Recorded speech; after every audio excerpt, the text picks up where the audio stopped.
should still be able to answer everything, and then Steel Sabotage can counter any follow-up artifact creatures, so I'm only really afraid of like Atox.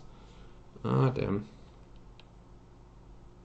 Yeah, that's definitely true. The double block was just upside, but I think jump blocking was actually pretty questionable in that spot. The double block, the way that it worked out, was super great for me, but the jump block alone was pretty bad.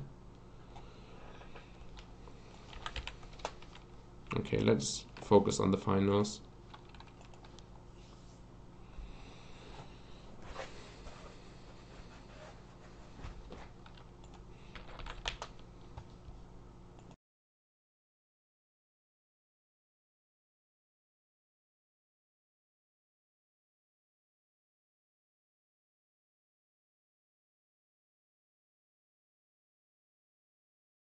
Why did I say finals? I meant top 8, of course. But yeah, let's focus on our quarterfinals, is what I was trying to say.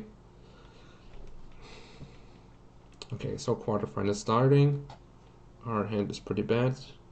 We have the same outs that we had last game for like finding an untapped land, somewhere in the 55% range. No, I guess last time I got to scry and this time I don't. But yeah, even with the 55%, I think my chances of mulliganing into a better hand are still higher, so let's keep this one. Yeah, Glinthawk's probably keepable. Though I do want my third land at some point, pretty soon. No idea what opponent is actually playing. Well, let's put it to the top still. What? I thought I muted myself. Oh yeah, yeah. I read like your second message first, and I was like afraid that I failed to mute myself. But yeah. I try to always mute myself whenever possible. Yeah, yeah, okay. Yeah, I was just worried because I read the two messages in the wrong order.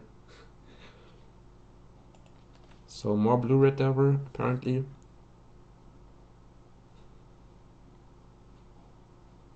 Thank you for all the good luck wishes.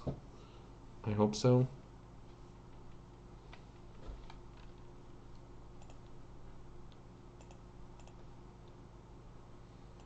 Yeah, let's Prophetic Prism it up, I guess. Enables my Glinthawk next turn. And I can like lightning bolt down their spells that are Sprite when my Glinthawk comes down. Assuming they don't Fairy Miscreant here. They might still be mono blue Delver actually. Oh no, they're something else entirely. Or a weird version of one of the Delver decks. Weird. Weird. I guess with my current hand situation I would just bolt it because it both allows me to deny any kind of flicker shenanigans in the future.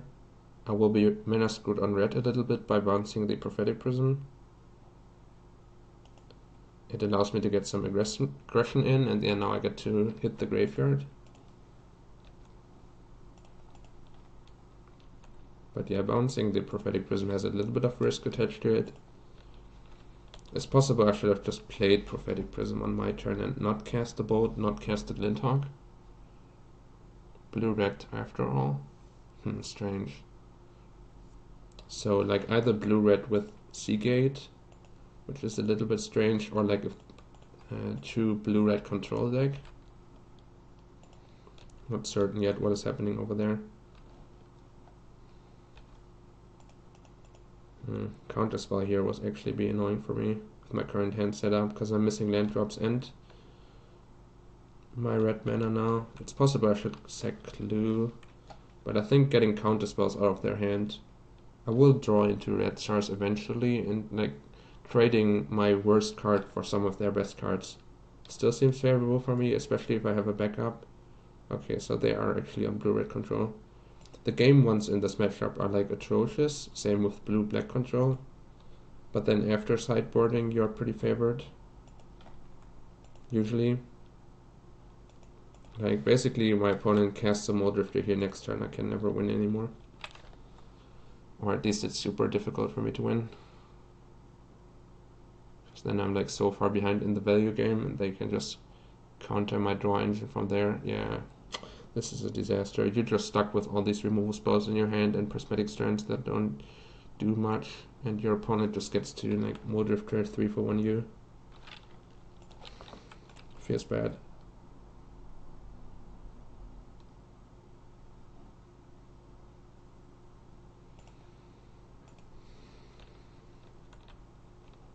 Yeah, I guess like trying to burn them out is actually my best plan, and I would rather journey to nowhere the small drifter or something.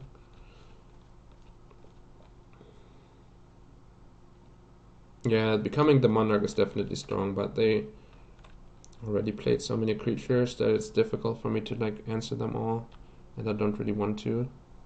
We do get some extra info on what their deck looks like, but these two controlling decks are usually pretty favored against you early on, and then or in game one basically, and then after I still didn't have a stop here. I think I wanted to bolt the Drifter, and now I get punished for not doing it. But sure, okay, let's do it now so we dodge Flicker. I'm not even certain if they have Flickers in their deck, but feels kind of free. Dispel, wow. That's still pretty strange. So I guess they do have Flickers. Okay, I'll kill the Drifter now. Should have done that end of turn, but I like didn't have the main phase stop anymore, so thank you for all the cheers. Because I previously removed it for timeout reasons, and then like I kind of skipped through a phase right into end of turn. Super far behind in terms of card advantage here, but Monarching it up might still give us a chance, though most likely there's counter magic going to be presented now for the rest of the game. Deep analysis, so they're super greedy with their deck. Can't really improve my chances on any of my spells resolving because there's like no Pyroblast or something in my main deck. I'll just keep cycling for now.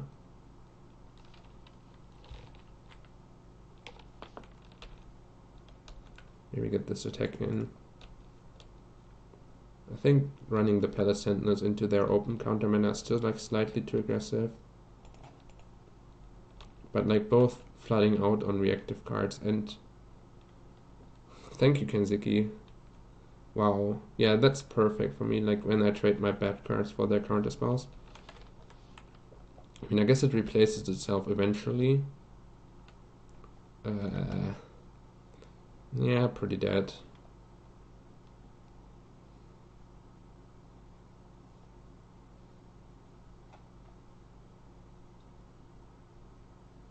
I don't even have a bait spell anymore to like make them spend their counter spell. Yeah, they got counter spell back with their Archaeomancer, so nothing I can really do against all of that. Running my Palace Sentinels into their counter spell just seems wasteful and useless. If I journey, they can flicker, but I guess against flicker I'm dead already. Okay, let's try. Like, I would need an instant speed interaction to stop the flicker, but yeah. I'll just concede to it. Yeah, sure. I cannot win anymore. Well, Pyroblast time. And fourth Palace Sentinel, sweeping the graves. Get these... want lower amount of bolts, probably just all of the bolts out. Journeys aren't that great, because you want to stop their creatures from resolving in the first place. And like... I mean, it makes me a little bit more vulnerable to Stormbound guys or something if I have no journeys in my deck. But also sorcery speed, expensive removal just isn't that great. And even the strands aren't that great, but I guess they do help me against Electricry. I can develop the board a little bit more patiently to even play around like Lightning Bolt or something from my opponent. It's just difficult to get value out of the front side of Prismatic Strands, but then the back side is pretty great. Yeah, maybe have like one or two balls still left in my deck. Or maybe just one journey so I have an answer to. Spire Golem is easy, but like Stormbound Geist. No, probably the bolt's just better for life pressure.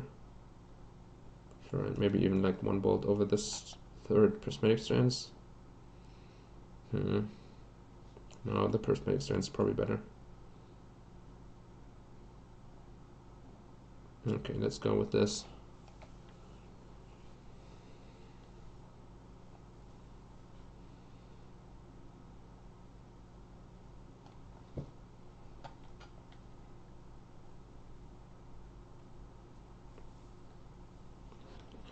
I mean, bolting the Muldrifter at end of turn would have definitely helped me. Like, I skipped through my phase there on accident and it was very costly.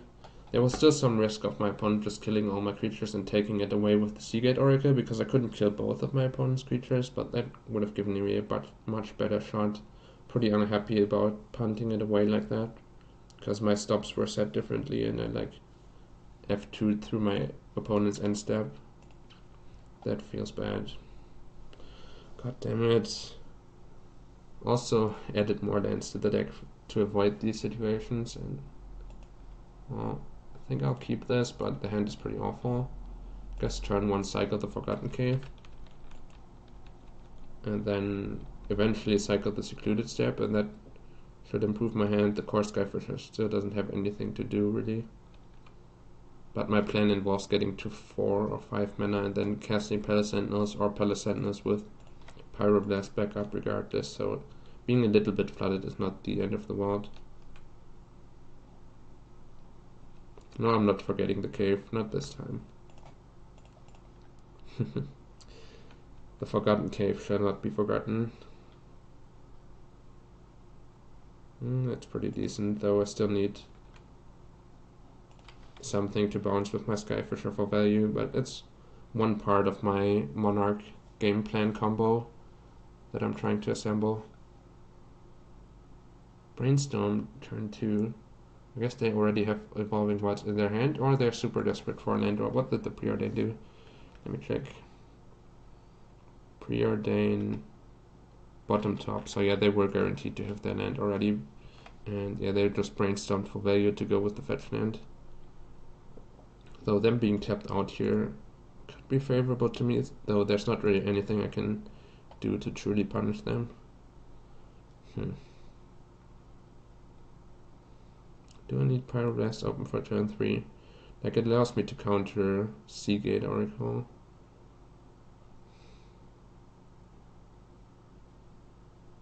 Yeah, I guess so. Already have an untapped land for turn 4. And then if I don't find a 4-drop, I will just Bojuka Block them on the next turn and keep Pyroblast open.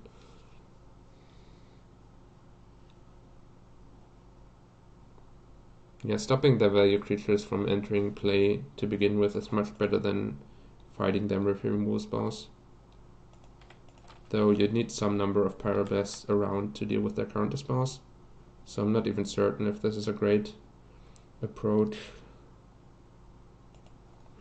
Not having any pressure sucks, and Core Skyfishing my lands back to my hand also sucks, so I'm not going to do that. Feels bad.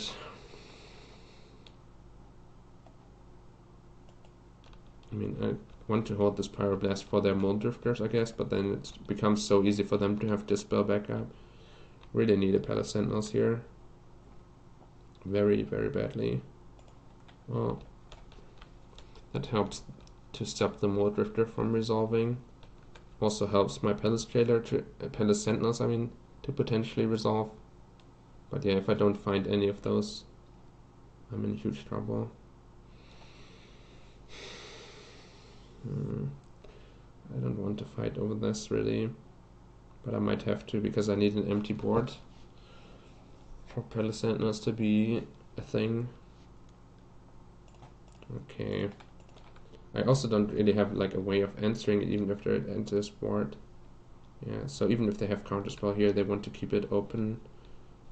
Though I assume they would have dispelled. God damn.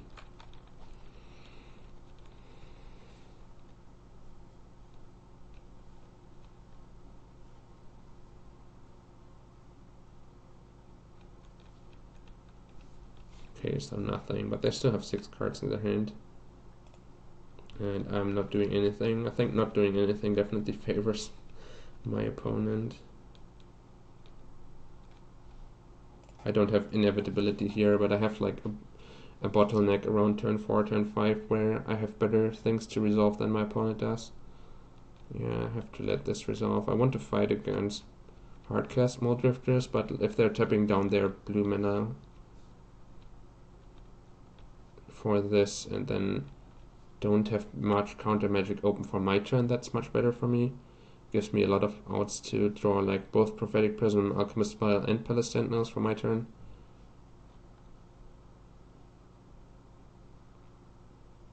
Thank you for the host, Death in Texas, FTW. Yeah, MTG board is frequently behind, either overloaded or like doesn't get the updates from Magic Online properly or whatever. Also, I'm not at all playing a Rivals of Excellent competitive single elimination draft league match. MTG board is just very confused. I didn't even do that at any time today. Come on, Palastrand. No, it's no, not even a cycling artifact when they're down to like double red. No counters. Maybe I need to run this out now and protect it with strands, but it's so awful. I mean, I get like a little bit of a 2-for-1 out of the strands, but I think I'll keep it in hand, so at least it's like a bait spell on the turn where I actually do find something worthwhile to do. I can run it into my opponent's counter spell. But yeah, no cycling artifacts, no Haymaker cards is like the exact nightmare that you want to avoid. They would get back like a random cantrip, but I still think I want to fight over this. Yeah, my opponent even gets to tap out every turn with their counterspell deck and not respect me in any... Yeah, I need to find Palace Sentinels this turn, then I'm still fine. But if they get to untap after doing this nonsense, like... Okay, at the very least I have something to Skyfisher now.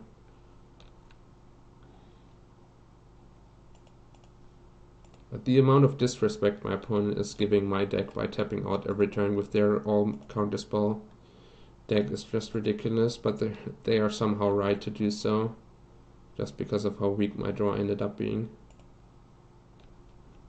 And now they get to Ghostly Flicker lock me out of the game. Yeah, no respect for me, and my draw fails so hard that giving me no respect somehow ends up being correct. That feels pretty bad. Let's say red.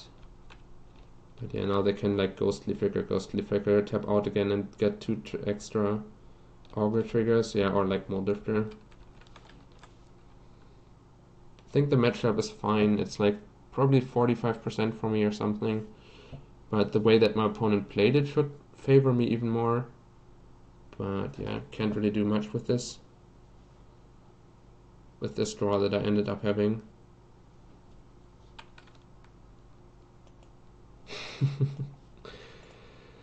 Oh my god. PJ Salt.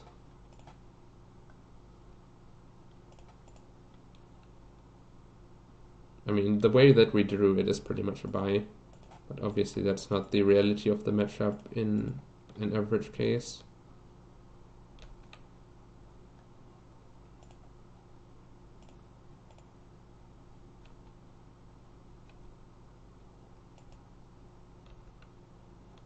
I mean, it's pretty lucky to make top 8 twice in a row. I can't really truly complain. But losing like this does still feel bad, man. Now they get to flicker their Muldrifters if they have it in hand.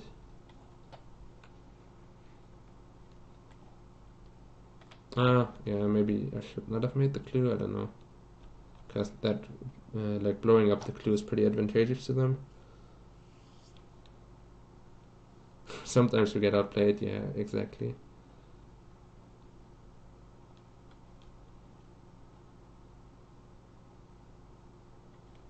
Maybe should have Prismatic Strands the bolt, though, that was not good.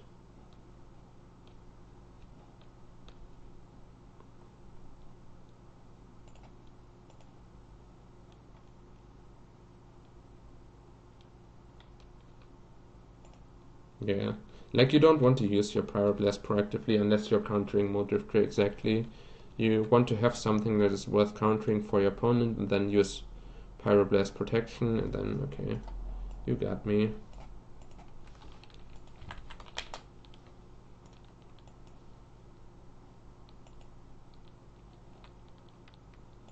Well, no back-to-back wins for me, but at least back-to-back top 8s.